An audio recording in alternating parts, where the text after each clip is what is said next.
দুদিনে দক্ষিণবঙ্গে জাঁকিয়ে শীত আর আজকে থেকেই রাজ্যে ফের পারাপতন হবে। আগামী 2 থেকে 3 দিনে দক্ষিণবঙ্গে কমবে তাপমাত্রা। রাজ্যের মোট 7 জেলায় ঘন কুয়াশার দাপট থাকবে, এমনটাই বলছে আবহাওয়া অফিস। আরও একবার আপনাদের জানিয়ে রাখি, দুদিনে দক্ষিণবঙ্গে জাঁকিয়ে শীত। আজকে থেকেই রাজ্যে ফের পারাপতন। আগামী 2 থেকে 3 দিনে দক্ষিণবঙ্গে কমবে তাপমাত্রা।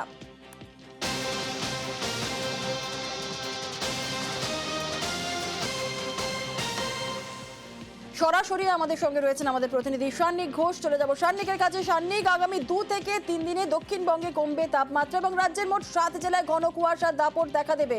কোন কোন জেলায় ঘন কুয়াশার দাপট দেখা দেবে, কি বলছে আবহাওয়া অফিস? দেখো জুনেলা, যেরকম ডিসেম্বরের প্রথম সপ্তাহেই আমরা দেখেছিলাম ঠান্ডার আমেজটা ছিল, তারপরে পশ্চিমী ঝঞ্ঝার প্রভাবে সেই আমেজটা কোথাও মাঝখানে একটু ফিকে হয়ে গিয়েছিল, কিন্তু আজকে থেকে কিন্তু আবারও শুষ্ক আবহাওয়ার একেবারে পূর্বাভাস রয়েছে, যার জেরে এই সপ্তাহের শেষের মধ্যেই কলকাতার কথাই যদি বলি, সেখানেই কিন্তু প্রায় 15 ডিগ্রির নিচে তাপমাত্রা নেমে যেতে পারে সর্বনিম্ন। এখনো পর্যন্ত কিন্তু তেমনটাই পূর্বাভাস। ইতিমধ্যেই পশ্চিমের জেলাগুলোতে কুয়াশার দাপটের কথা কিন্তু হাওয়া অফিসের তরফে বলা হয়েছে। তার পাশাপাশি উত্তরের যে জেলাগুলো, সেগুলোতে গত কদিন ধরেই কুয়াশার দাপট দেখা যাচ্ছে।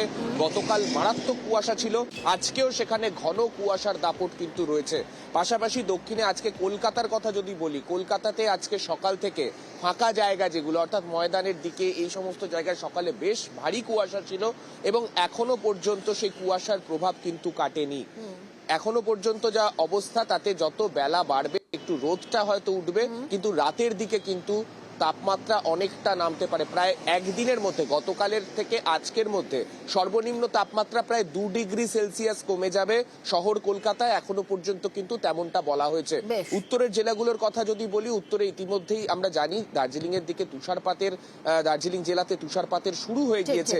সেই দার্জিলিং, কালিম্পং এছাড়াও যে সমতলের জেলাগুলো রয়েছে, সেই জেলাগুলোতেও কিন্তু ঠান্ডা আস্তে আস্তে এই সপ্তাহের মধ্যে আরো বেশ কিছুটা বাড়বে, তেমনটাই কিন্তু জানানো হয়েছে। একেবারে ধন্যবাদ সান্নিক। আর সান্নিক যেমনটা বলছিল, দুদিনেই কিন্তু জাঁকিয়ে শীতে দক্ষিণবঙ্গে। আর একটু উত্তরের দিকে তো নজর রাখতে হবে। এবারে উত্তরবঙ্গেও কিন্তু নামবে পারদ। উত্তরবঙ্গের একাধিক জেলায় ভোরের দিকে আজ ঘন কুয়াশা রয়েছে। আর আরো বিস্তারিত বলবে আমাদের সঙ্গে রয়েছেন আমাদের প্রতিনিধি পার্থ। উত্তরের কি ছবি? উত্তরবঙ্গেও তো নামবে পারদ। উত্তরবঙ্গের একাধিক জেলায় ভোরের দিকে ঘন কুয়াশা দেখা গিয়েছে। কোন কোন জেলায় ঘন কুয়াশা দেখা গিয়েছে, কি ছবি সকাল থেকে? একেবারে পাহাড় থেকে সমতল উত্তরের প্রায় সব জেলাতেই কিন্তু সকাল থেকেই ছিল ঘন কুয়াশার চাদর। কি আলিপুরদুয়ার থেকে রায়গঞ্জ, বালুরঘাট থেকে কালিম্পং, সর্বত্র কিন্তু একদিকে যেমন ঘন কুয়াশা, তেমনি পাহাড়ি এলাকাগুলোতে কালিম্পং, কার্শিয়াং, দার্জিলিং এসব এলাকায় কিন্তু আংশিক মেঘলাও রয়েছে এবং পারদও কিন্তু খানিকটা নেমেছে। আজ শহর দার্জিলিংয়ের তাপমাত্রা সকালের দিকে ছিল 6 ডিগ্রি আশপাশে এবং বেলা বাড়ার সঙ্গে সঙ্গে 7 থেকে 7.5 ডিগ্রির উপরে কিন্তু উঠবে না এবং আগামীকাল থেকে পারদ আরও খানিকটা নামবে উত্তরের প্রায় সব জেলাতেই। কালিম্পংয়ের তাপমাত্রা গতকাল যেখানে ছিল 11 ডিগ্রি, তা কিন্তু আজ 9 ডিগ্রিতে দাঁড়িয়েছে। অন্যদিকে যদি সান্দাকপুর দিকে তাকায়, সেখানে কিন্তু এই মুহূর্তে তাপমাত্রা দাঁড়িয়েছে 1 ডিগ্রিতে। গতকাল রাতেও সেখানে মাইনাস ছিল। সমতলের প্রায় প্রতিটি জেলাতে কিন্তু বেশ কনকনে ঠান্ডা রয়েছে। শিলিগুড়িতে সেখানেও তাপমাত্রা রয়েছে 12 থেকে 13 ডিগ্রি আশপাশে এবং অন্যান্য যে ডুয়ার্স থেকে শুরু করে জলপাইগুড়ি, সর্বত্র কিন্তু 10 থেকে 12 ডিগ্রি আশপাশে রয়েছে তাপমাত্রা এবং আগামীকাল থেকে কিন্তু পারদ আরও খানিকটা নামবে এবং সান্দাকফু ফালুট, অর্থাৎ দার্জিলিংয়ের সান্দাকফু ফালুটে কিন্তু বরফ পড়ার সম্ভাবনা রয়েছে। আমরা জানি যে গত কয়েকদিন ধরেই বিশেষ করে নর্থ সিকিম, অর্থাৎ যে ইয়ুংথাং থেকে শুরু করে লাচেন, লাচুং, সর্বত্রই কিন্তু সাদা বরফের চাদরে মোড়া ছিল এবং আজও এবং আগামীকাল সেখানেও কিন্তু বরফ পড়ার সম্ভাবনা রয়েছে। সব মিলে একদিকে যেমন পর্যটকরা ঠাঁই দেওয়ার জায়গা নেই পাহাড়ে, কেননা এই শীতের পাহাড় উপভোগ করতে বহু পর্যটক আসেন এবং সেই সঙ্গে যেহেতু সান্দাকফুতে বরফ পড়ার একটা সম্ভাবনার কথা আবহাওয়া অফিস জানাচ্ছে, তাই কিন্তু পর্যটকরা এখন পাহাড়মুখী এবং বছরের শেষে যে তারাও কিন্তু এই শীতের পাহাড়কে উপভোগ করছেন চেটেপুটে। বেশ, একেবারেই ধন্যবাদ পার্থ। কথা বলছেন আমাদের প্রতিনিধি পার্থ প্রতিম সরকারের সঙ্গে। একদিকে ঠান্ডার আমেজ, শীতের আমেজ, আর ঘরে ঘরে সর্দি কাশিও, নাক দিয়ে জল, কেউ আবার জ্বরেও জেরবার। শীত মরশুম শুরুর মুখেই বড়দের সঙ্গে অসুস্থ হয়ে পড়ছে শিশুরাও। বাড়ছে শ্বাসকষ্ট। চিকিৎসকদের পরামর্শ অবহেলা না করে দ্রুত চিকিৎসকের সঙ্গে যোগাযোগ করুন। রানাঘাটের ক্লাস 5-এর সমৃদ্ধি মল্লিক কয়েকদিন ধরেই কাশির দমকে মাঝে মধ্যে শ্বাসকষ্টও হচ্ছে। শীতের শুরুতেই এই অবস্থায় ডাক্তারের কাছে। কাশি হয়েছে আর মাথা যন্ত্রণা। ইনহেলার? হ্যাঁ। ওটা কি নাও? হ্যাঁ। ওর একটু শ্বাসকষ্ট হতো আর অসম্ভব কাশি হতো, বলে পরে ইনহেলার নিয়েই কমে, না হলে কমে না।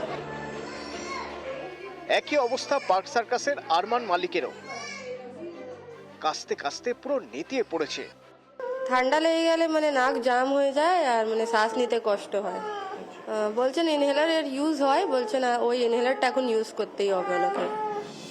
ঘরে ঘরে এই এক সমস্যা, মরশুম বদলের ভোগান্তি, নাক দিয়ে জল পড়া, অনবরত কাশি, হাঁচি, চোখ জ্বালা, শ্বাস নিতে গেলে বুকে যন্ত্রণা,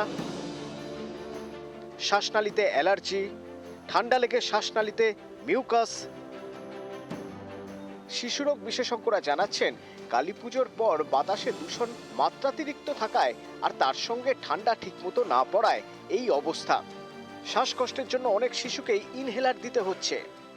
তো প্রথমেই দেখতে হবে যে এই কাশিটা কেন হচ্ছে, এটা কোনো চেস্ট ইনফেকশনের জন্য হচ্ছে নাকি অ্যালার্জি জাতীয় কোনো সমস্যা, যে ব্রঙ্কিয়াল অ্যাসমা সেরকম টাইপের কোনো কজের জন্য হচ্ছে। যেটা যেরকম যা কারণ থাকবে সেই হিসাবে চিকিৎসা দিতে হবে। তো ডেফিনেটলি চিকিৎসকের সঙ্গে পরামর্শ করে সেটা করা উচিত। কাশিকে কিন্তু একদমই অবহেলা করা উচিত নয়। চিকিৎসকদের মতে শুকনো বা ঘরঘরে কাশি যাই হোক না কেন, সামনের ওষুধের দোকান থেকে ওষুধ কিনে বা ঘরোয়া টোটকা ব্যবহার না করে চিকিৎসকের কাছে যান। কখন ডাক্তারের কাছে যাবেন? 3 দিনের মধ্যে জ্বর না কমলে, শিশু দ্রুত শ্বাস প্রশ্বাস নিলে, শিশুর বুক দ্রুত ওঠানামা করলে, খাওয়া দাওয়া একদম কমে গেলে, শিশুর প্রস্রাব কমে গেলে। আমরা দেখেছি যে কাশি হচ্ছে কিংবা কিছু একটা হচ্ছে, বাবা মা দোকান থেকে নেবুলাইজার কিনে হয়তো শুনেছে যে নেবুলাইজার দেওয়া হয়, নিজেদের মতন চিকিৎসা করছেন। এটাও কিন্তু ক্ষতিকারক, কারণ জানাটা প্রয়োজন যে শ্বাসকষ্ট হলে, দ্রুত শ্বাস চললে কি কারণে হচ্ছে। তো সেই জন্য চিকিৎসক একবার দেখিয়ে নিয়ে ইনহেলার দেওয়াটা জরুরি। কলকাতার প্রায় সব হাসপাতালেই জ্বর, কাশি, শ্বাসকষ্ট নিয়ে শিশুদের ভিড়। তবে চিকিৎসকরা বলছেন অযথা ভয়ের কিছু নেই, একটু জাঁকিয়ে ঠান্ডা পড়লেই এই পরিস্থিতি ঠিক হয়ে যাবে।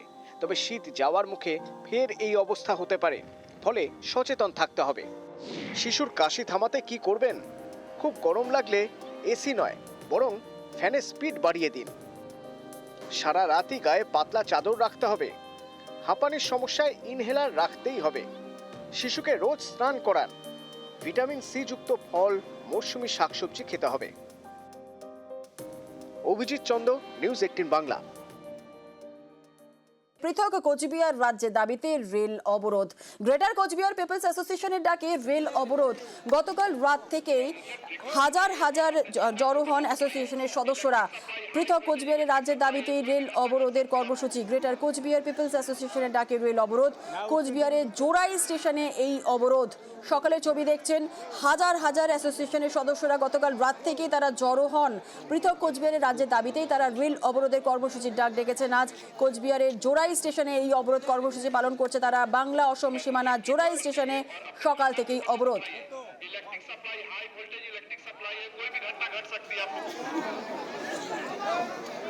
না উঠছেন টিভি দিচ্ছে।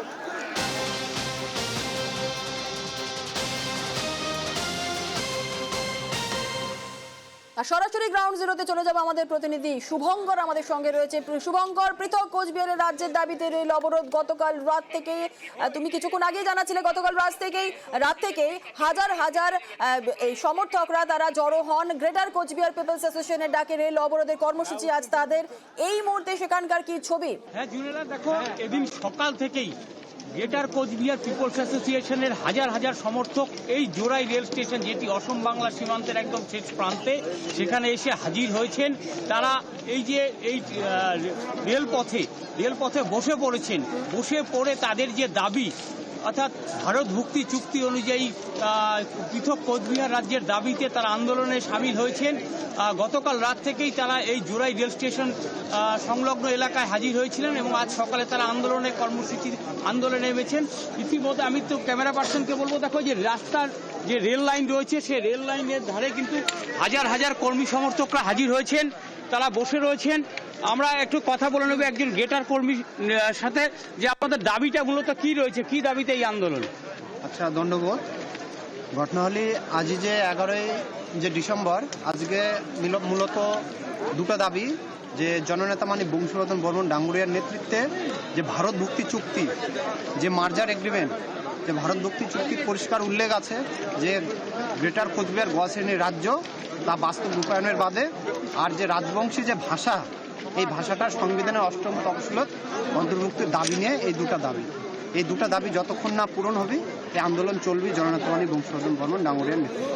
এই যে এই আন্দোলনের জেরে তো একটা উত্তর পূর্বের সঙ্গে একটা ভারতের রেল যোগাযোগ বিচ্ছিন্ন হয়ে গিয়েছে। আপনাদের এই কর্মসূচি কতক্ষণ চলবে? এটা অনির্দিষ্টকালের জন্য ধর্ণা, মানে অনির্দিষ্টকালের জন্য রেল অবরোধ। যতক্ষণ না দুটো দাবি পূরণ হবে ততক্ষণ এই আন্দোলন চলবে। দেখো, একেবারেই যে গ্রেটারের কর্মী সমর্থকরা জানাচ্ছেন যে তাদের এই যে দাবি, এই দাবি পূরণে যতক্ষণ না সুস্পষ্ট আশ্বাস মিলছে ততক্ষণ তাদের এই আন্দোলন চলবে। ইতিমধ্যে দাবি পূরণ না হলে অনির্দিষ্টকালের জন্য তাদের এই কর্মসূচি চলবে। একটু জানতে চাইবো যে প্রচুর মানুষ এসেছেন, যেমনটা তুমি বলছিলে, হাজার হাজার সমর্থকরা এসেছেন, পুলিশ নিরাপত্তা কেমন দেখছো সেখানে? দেখো, এদিন সকাল থেকেই এই যে গ্রেটারের এই মুভমেন্ট, এই আন্দোলনকে ঘিরে যাতে কোনো অশান্তিকর পরিস্থিতি সৃষ্টি না হয় সেজন্য কিন্তু প্রচুর রেল পুলিশ রয়েছে, পাশাপাশি রাজ্য পুলিশও এখানে রয়েছে। কিছুক্ষণ আগেই কোচবিহারের অতিরিক্ত পুলিশ সুপার কৃষ্ণ গোপাল মিনার নেতৃত্বে বিশাল পুলিশ বাহিনী এই জোড়াই রেল স্টেশনে এসেছিলেন। তারা এই যে আন্দোলনকারী অর্থাৎ গ্রেটার নেতৃত্ব তাদের সঙ্গে কথা বলছেন যে এই রেলপথে যে তারা যে আন্দোলন করছেন, বসে গিয়েছেন, অর্থাৎ লাইফলাইন, সেই লাইফলাইন বন্ধ হয়ে গিয়েছে। হাজারে হাজারে মানুষ এই রেলপথে বসে গিয়েছে, ফলে বিভিন্ন ট্রেন, বেশ কিছু ট্রেন বাতিল করা হয়েছে, বেশ কিছু ট্রেনের যাত্রাপথ ঘুরিয়ে দেওয়া হয়েছে। যেমনটা আন্দোলনকারীরা যেমনটা বলছিলেন যে তাদের দাবি না মানা হলে অনির্দিষ্টকালের জন্য এই আন্দোলন চলবে, আর ঠিক তার পাশাপাশি গ্রেটার নেতৃত্বেরও একই দাবি। কি বলছেন শোনাবো। পুলিশের কাজ পুলিশ করছে। আমরা গণতান্ত্রিক পদ্ধতিতে কুচবিহারের মানুষ, আমার আন্দোলন করছি গণতান্ত্রিক পদ্ধতি শান্তিপূর্ণভাবে। আমার এই দাবির কথা যাতে ভারত সরকার দ্রুত সমাধান করে তার জন্য আমরা আশাবাদী যে রেল দপ্তর দ্রুত ব্যবস্থা নিয়ে আমার এই দাবিটা সম্পূর্ণ করার জন্য চেষ্টা করবেন। যতক্ষণ ভারত সরকার পজিটিভ কিছু কয় নাই ততক্ষণ আমার এই রেল অবরোধ চলবে। আর গ্রেটারের অবরোধের ডাকে ট্রেন বাতিল, বাংলা অসম যোগাযোগকারী 4টি এক্সপ্রেস বাতিল হয়েছে। Up down NJP Guwahati Vande Bharat. গ্রেটারে অবরোধের ডাকে ট্রেন বাতিল, বাংলা অসম যোগাযোগকারী 4 এক্সপ্রেস বাতিল। 8টি ট্রেনের যাত্রা বিঘ্নিত হয়েছে। বাতিল up down NJP Guwahati Vande Bharat. গ্রেটারের অবরোধের ডাকে ট্রেন বাতিল। কথা বলবো, আমাদের সঙ্গে রয়েছেন আমাদের প্রতিনিধি রাজকুমারের থেকে একটু বিস্তারিত জানবো। রাজকুমার, গ্রেটারের অবরোধের ডাকে তো ট্রেন বাতিল, কতগুলো ট্রেন বাতিল হয়েছে, কি জানা যাচ্ছে? দেখো জুনেলা, যেটা জানা যাচ্ছে উত্তর পূর্ব সীমান্ত রেলের পক্ষ থেকে কিন্তু 4টি ট্রেন বাতিল করা হয়েছে। অর্থাৎ এই গৌহাটি এবং নিউ জলপাইগুড়িগামী যে বন্দে ভারত এক্সপ্রেস, দুটো আপ এবং ডাউন দুটো বন্দে ভারত এক্সপ্রেসে কিন্তু বাতিল করা হয়েছে। এবং শুধু নয়, বঙ্গাইগাঁও এবং নিউ জলপাইগুড়ি যে এক্সপ্রেস আছে সেই আপ ডাউন এই দুটো ট্রেনও কিন্তু বাতিল করা হয়েছে। অর্থাৎ মোট 4টি ট্রেন বাতিল করা হয়েছে এবং আরো 4টি ট্রেনকে কিন্তু ঘুর পথে চালানো হচ্ছে। এখানে আমরা এই মুহূর্তে দাঁড়িয়ে রয়েছি নিউ আলিপুরদুয়ার স্টেশনে। এই নিউ আলিপুরদুয়ার স্টেশন থেকে কিন্তু রাজধানী এবং কামরূপ এক্সপ্রেসের যারা যাত্রী ছিলেন, যাদের এই নিউ আলিপুরদুয়ার স্টেশন থেকে ট্রেন ধরার কথা ছিল, তাদের জন্য কিন্তু বিকল্প বাসের ব্যবস্থা করেছে উত্তর পূর্ব সীমান্ত রেলের আলিপুরদুয়ার স্টেশন। ইতিমধ্যেই কিন্তু এই নিউ আলিপুরদুয়ার স্টেশনের সামনে বাসটি দাঁড়িয়ে আছে। একটি প্রাইভেট বাস ভাড়া করে নিয়ে এসেছে রেল। সেই বাসে করে যাত্রীদের এখান থেকে নিউ কুচবিহার স্টেশনে নিয়ে যাওয়া হচ্ছে। নিউ কুচবিহার স্টেশন থেকে তারপর সে রাজধানী এক্সপ্রেসে তুলে দেওয়া হবে, কামরূপ এক্সপ্রেসে তুলে দেওয়া হবে এবং সেই দুটো ট্রেনকে পরে ঘুর পথে কিন্তু চালাচ্ছে রেল। বেশ, ধন্যবাদ।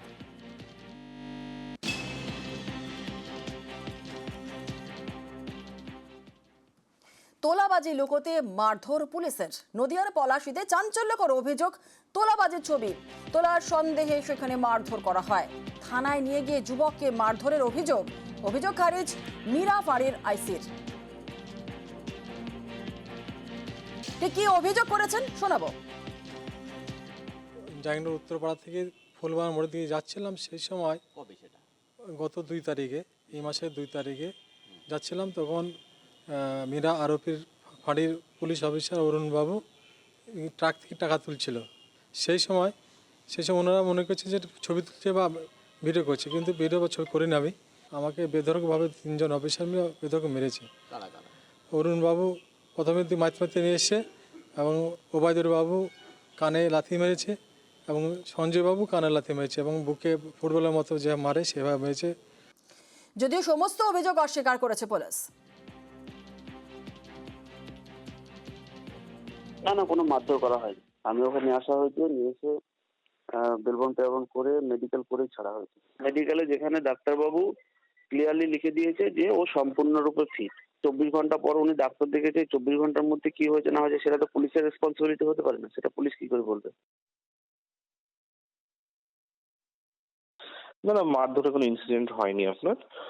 ওই ফুলবাগান মোড়ে একটা নইসেন্স ক্রিয়েট করছিল, ওকে পুলিশ নিয়ে এসেছিল বিকেলের পরের দিকে। বিকেল না, ওটা আপনার এই 1টা-1টার মধ্যে কোনো একটা টাইম নিয়ে আসা হয়েছিল এবং সন্ধ্যের দিকে ওকে বেলবন পেরবন্ডে ছেড়ে দেওয়া হয়েছে এবং মেডিকেল করানো হয়েছে। মেডিকেলে কোনো রকম কিছু, ডাক্তার তো বলেই দিয়েছে ওকে কোনো রকম ফিজিক্যাল অ্যাসল্টের ঘটনা ঘটেইনি। সেটা কে কোথায় কে ফোন করেছিল এই মুহূর্তে আমার পক্ষে বলা সম্ভব নয়। এরকম ইনসিডেন্টের কোনো নেই। অবভিয়াসলি যদি অন পেপার যদি আমরা কিছু পাই এনকোয়ারি অবভিয়াসলি করবো। দুজনের ফোনের কথোপকথনের অডিও নিউজ 18 বাংলার হাতে, যদিও এই অডিও সত্যতা যাচাই করিনি আমরা।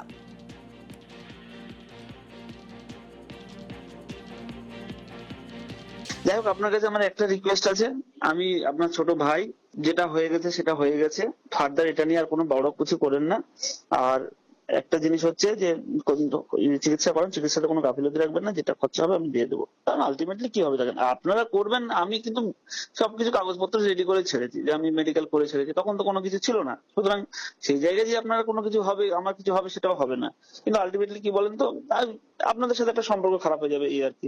ইগন না, যা আবার হয়ে গেছে ছাড়েন, আমি তো আর ফেরোতে পারবো না। বা তাহলে যদি আমি বলতাম যে তাহলে, কিন্তু জানো এটা নিয়ে বাড়াবাড়ি কিছু করে না, সুস্থ হয়ে ফিরে যাবে, কিন্তু এটা নিয়ে আপনারা আর কিছু করেন না। আমি কিন্তু আপনার কাছে একটা, আপনি যেমন এসে আমার কাছে রিকোয়েস্ট করেছেন, আমি আপনার কথা শুনেছি, তেমনি আপনারও দায়িত্ব যে আমার কথা একটু আপনাকে শুনতে হবে। অবশ্যই শোনেন, এবার একটু হলো রাগ হবে না, রাগ কি হবে না যদি বলে? অবশ্যই হবে, রাগ হবে, রাগ হওয়াটাই স্বাভাবিক। সে আমার জায়গায়, আমিও যদি আপনার জায়গায় থাকতাম আপনারও হতো, স্বাভাবিক। কিন্তু আপনার কাছে আমার একটা রিকোয়েস্ট, আমি অন বিহাফ আমার ওই অফিসারের তরফ থেকে আপনাকে বলছি, কারণ দেখেন অফিসার যদি ভুল করে থাকে তার দায়িত্ব তো সে আমার না, স্বাভাবিক। নদিয়ার পুলিশ সুপারের কাছে লিখিত অভিযোগ জানানো হয়েছে।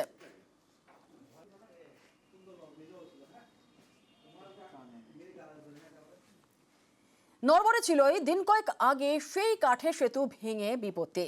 চরম বিপাকে দুই মেদিনীপুরের প্রায় 15টি গ্রামের বাসিন্দা। প্রতিদিন খাল পেরোতে হচ্ছে হেঁটে, ঝুঁকি নিয়ে। জলপাইগুড়িতে বাঁশের সাঁকোয় পদে পদে বিপদ। খালের উপর কাঠের সেতু মাঝখান দিয়ে ভেঙে গিয়েছে, তাই রাস্তা বন্ধ। বাধ্য হয়ে হেঁটেই পেরোতে হচ্ছে খাল। এ পথে যখন তখন বিপদ। পশ্চিম মেদিনীপুরের দাসপুর 1 নম্বর ব্লক, এখানকার নন্দনপুর 2 নম্বর গ্রাম পঞ্চায়েত এলাকার গা ঘেঁষে বয়ে গিয়েছে ভসরা খাল। খালের ওপারে পূর্ব মেদিনীপুরের পাশকুড়া। খাল পারাপারের জন্য আশপাশের প্রায় 15টি গ্রামের ভরসা ছিল কাঠের এই সেতু। স্থানীয়দের অভিযোগ, দীর্ঘদিন ধরেই বেহাল অবস্থায় ছিল, তাই পাকা সেতুর দাবিও তোলেন তারা। পথেও নামেন, কিন্তু লাভ কিছুই হয়নি। গত রবিবার সেই সেতুই আচমকা ভেঙে পড়ে একেবারে মাঝ বরাবর। সেতু দিয়ে যাতায়াত বন্ধ, তাই অনেকেই হেঁটেই পেরোচ্ছেন খাল। ভাঙা যাতায়াত করছে, অসুবিধা প্রচুরই হচ্ছে, কিন্তু কেউ মানে মেরামতের কোনো দায়িত্বই নেয়নি। এপার ওপারে যাওয়ার জন্য খুবই কষ্ট করতে হচ্ছে মানুষজনকে। এবার লোকজন যাতায়াত করতে পারতেছে নি, এবারে কি অসুবিধা, লোকজনের কোথাও বেরোবার জায়গা নেই এখানে, এবার লোকজন যাতায়াত করবে কি করে, সেটাই সমস্যা। পূর্বে গ্রাম পঞ্চায়েতের পক্ষ থেকে 1,70,000 টাকা মঞ্জুর করা হয়েছিল রিপেয়ারিং করার জন্য, কিন্তু গ্রামের মানুষরা ওই সেতু রিপেয়ারিং করতে দেয়নি। কারণ ওই গ্রামবাসীদের দাবি যে আমরা নতুন সেতু চাই। আমরা ইতিপূর্বেই আমরা এমএলএ রেকমেন্ডেশন করে আমরা রাজ্য পর্যায়ে পাঠিয়েছি, জেলা পরিষদে পাঠিয়েছি। অ্যামেন্ডমেন্ট হলে নতুন সেতুর ব্যাপারে আমরা উদ্যোগ গ্রহণ করব। জলপাইগুড়ির বেরুবাড়ি গ্রাম পঞ্চায়েত, এখানে বাঁশের সাঁকোয় ঝুঁকির যাতায়াত। বেরুবাড়ি গ্রাম পঞ্চায়েতের গা ঘেঁষে বয়ে গিয়েছে টোকাইচাঁদ নদী। এই নদীর উপর বাঁশের সাঁকো, 5টি গ্রামের বড় ভরসা, সেটাই এখন বেহাল। মাঝে মধ্যে সাঁকো থেকে পড়ে দুর্ঘটনাও হচ্ছে। স্থানীয়রা চান দুর্ভোগ কাটাতে পাকা সেতু হোক। এখানে আমার জন্মের পর থেকে আমি কোনোদিন ব্রিজ দেখিনি, তবে যদিও একটা দিল, ওটা দিয়ে কোনো কাজ হয় নাই। ও প্রতি বছরে ভাঙে ওই এরিয়াটা অনেক বড় হয়ে গেছে, আর এখানে অঞ্চল থেকে বাসের সাঁকো দিয়ে আমরা চালাই, কিন্তু এই বাসের সাঁকোতে চলাচল করতে গিয়ে আমার একটা নিজের ভাই কিন্তু অ্যাক্সিডেন্ট হলো। আমি শুনলাম এই বিষয়টা নিয়ে, দেখি আমাদের জেলা পরিষদ বা অন্যান্য দপ্তরের সঙ্গে যোগাযোগ করে সেখানকার যাতে দ্রুত সমাধান করা যায় সেই বিষয়ে চেষ্টা করি। পশ্চিম মেদিনীপুর থেকে সুকান্ত চক্রবর্তী এবং জলপাইগুড়ি থেকে শান্তনু কর, নিউজ 18 বাংলা।